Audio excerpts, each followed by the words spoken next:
లూకా సువార్త 13వ అధ్యాయము. పిలాతు గలిలయులైన కొందరి రక్తము వారి బలులతో కలిపియుండెను. ఆ కాలమున అక్కడనున్న కొందరు ఆ సంగతి యేసుతో చెప్పగా ఆయన వారితో ఇట్లనెను: ఈ గలిలయులు అట్టి హింసలు పొందినందున వారు గలిలయులందరికంటే పాపులని మీరు తలంచుచున్నారా?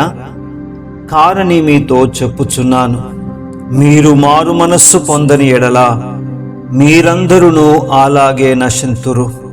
మరియు సిలోయములోని గోపురము పడి చచ్చిన ఆ 18 మంది యెరూషలేములో కాపురమున్న వారందరికంటే అపరాధులని తలంచుచున్నారా? కారని మీతో చెప్పుచున్నాను, మీరు మారు మనస్సు పొందని ఎడల మీరందరూ అలాగే నశింతురు. మరియు ఆయన వారితో ఈ ఉపమానము చెప్పెను: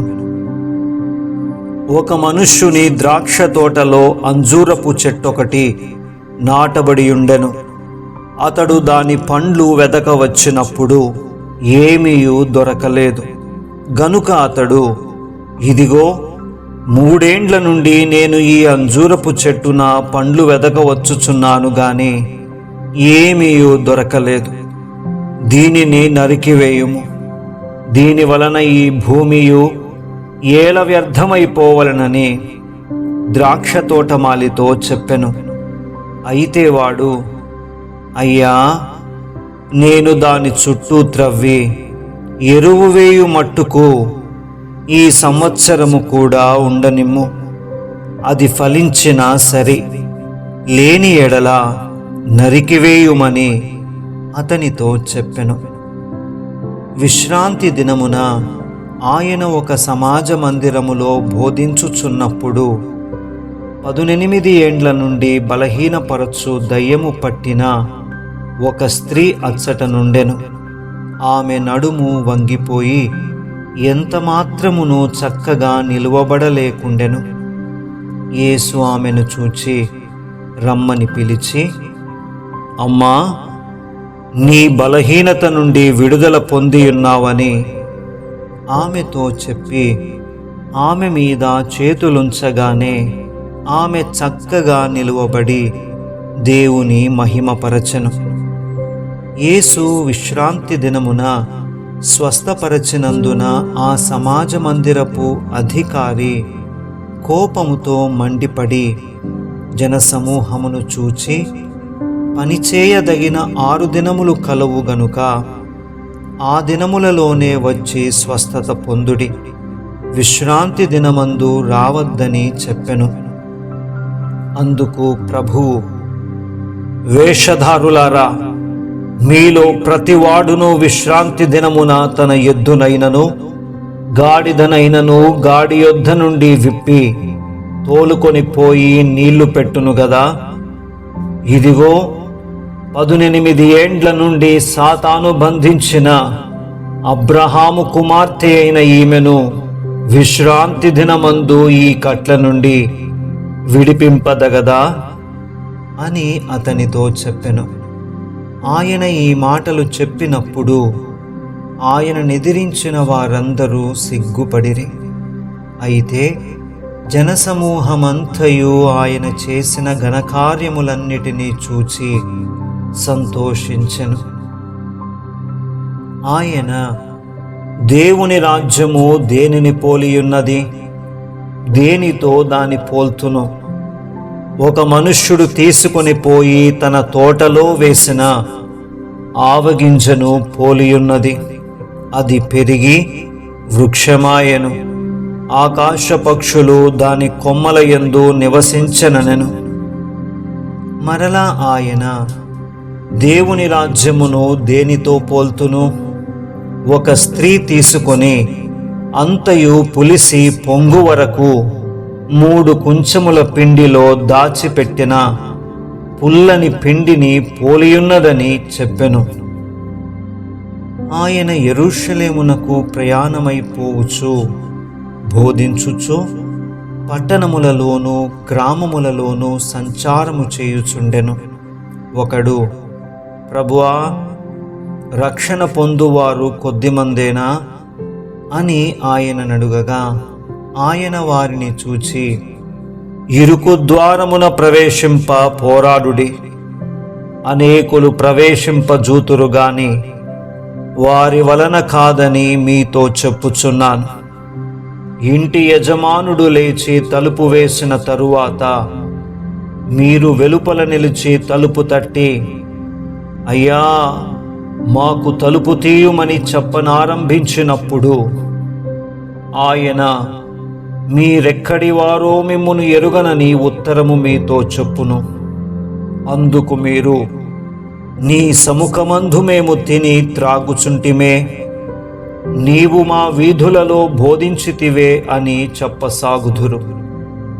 అప్పుడాయన, మీరెక్కడి వారో మిమ్మును ఎరుగనని మీతో చెప్పుచున్నాను, అక్రమము చేయు మీరందరూ నా యొద్ద నుండి తొలగిపోండని చెప్పును.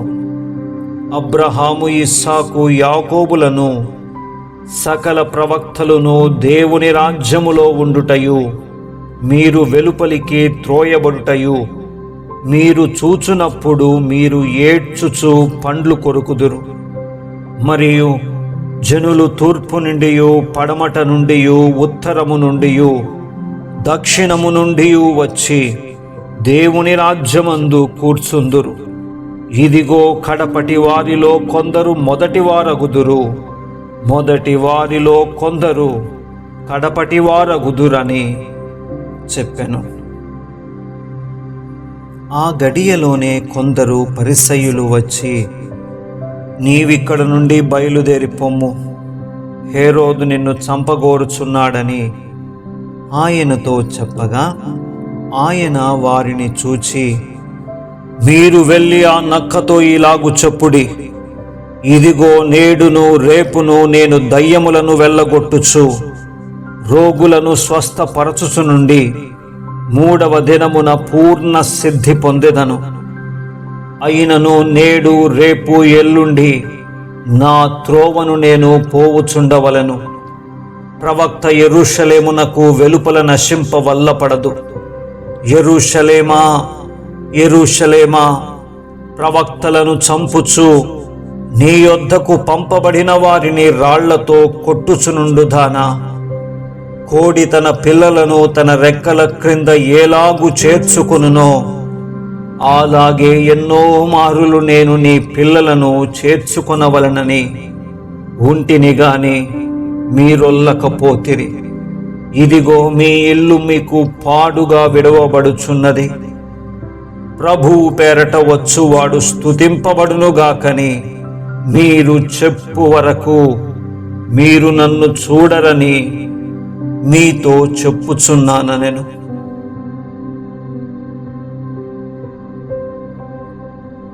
14వ అధ్యాయము.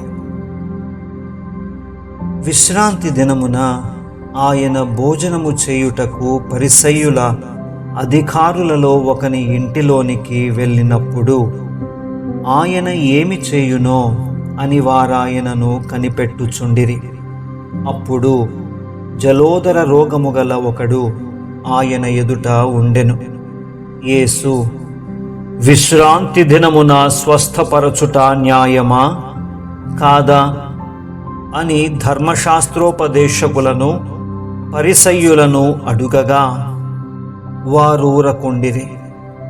అప్పుడాయన వానిని చేరదీసి స్వస్థపరచి పంపివేసి, మీలో ఎవని గాడిదయైనను ఎద్దైనను గుంటలో పడిన ఎడల విశ్రాంతి దినమున దానిని పైకి తీయడా అని వారినడిగెను.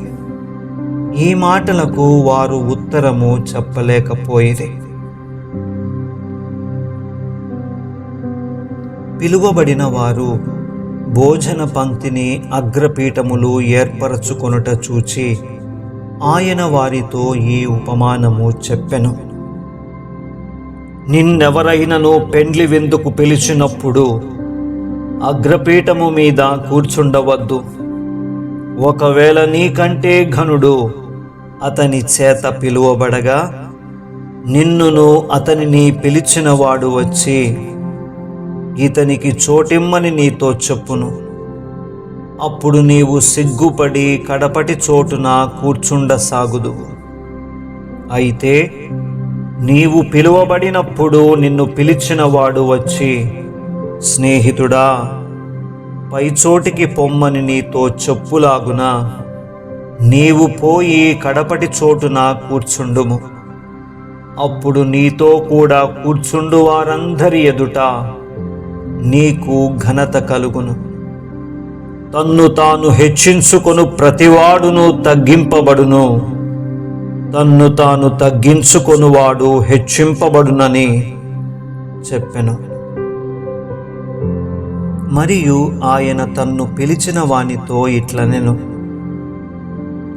నీవు పగటి విందైనను రాత్రి విందైనను చేయునప్పుడు నీ స్నేహితులనైనను నీ సహోదరులనైనను నీ బంధువులనైనను ధనవంతులగు నీ పొరుగువారినైనను పిలువవద్దు. వారు ఒకవేళ నిన్ను మరల పిలుతురు గనుక నీకు ప్రత్యుపకారము కలుగును. అయితే నీవు విందు చేయునప్పుడు బీదలను, అంగహీనులను, కుంటివాండ్రను, గ్రుడ్డివాండ్రను పిలువుము. నీకు ప్రత్యుపకారము చేయుటకు వారికేమీయూ లేదు గనుక నీవు ధన్యుడవగుదువు.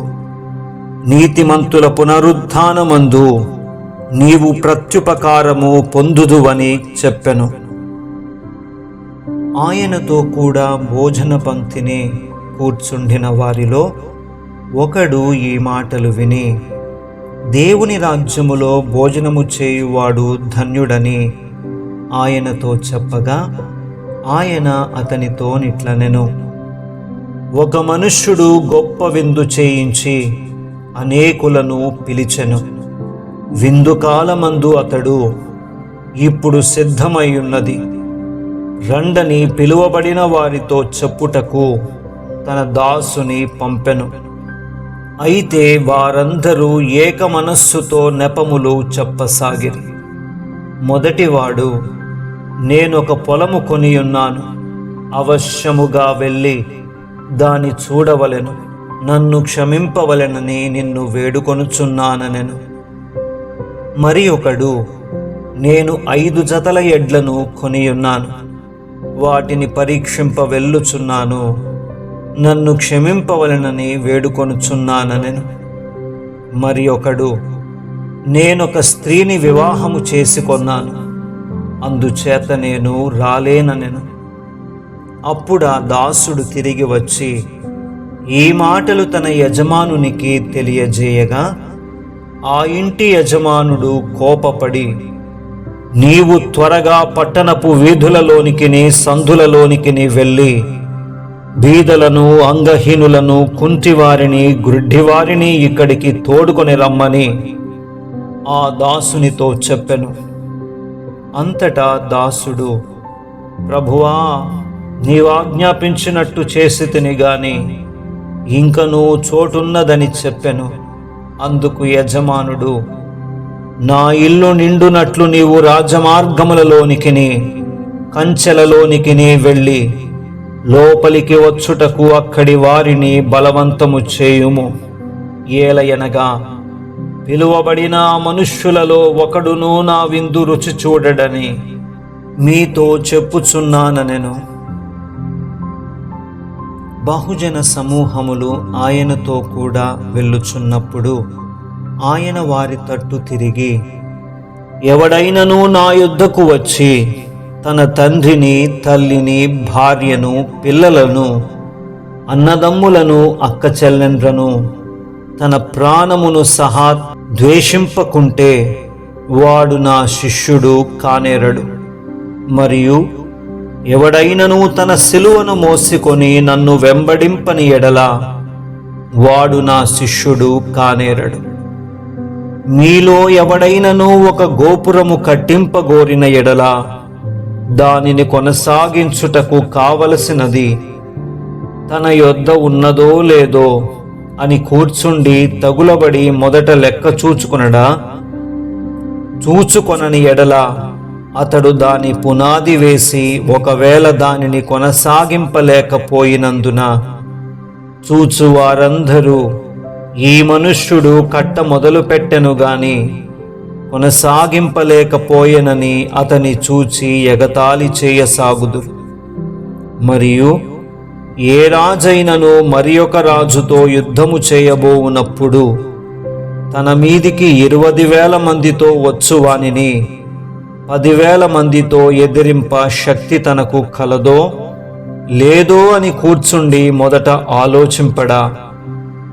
శక్తి లేని ఎడల అతడింకను దూరముగా ఉన్నప్పుడే రాయబారము పంపి సమాధానము చేసుకొన చూచును గదా. ఆ ప్రకారమే మీలో తనకు కలిగినదంతయు విడిచిపెట్టనివాడు నా శిష్యుడు కానేరడు. ఉప్పు మంచిదే గాని ఉప్పు నిస్సారమైతే దేని వలన దానికి సారము కలుగును? అది భూమికైనను ఎరువుకైనను పనికిరాదు గనుక దానిని బయట పారవేయుదురు. వినుటకు చెవులు గలవాడు వినుగాక అని వారితో చెప్పెను.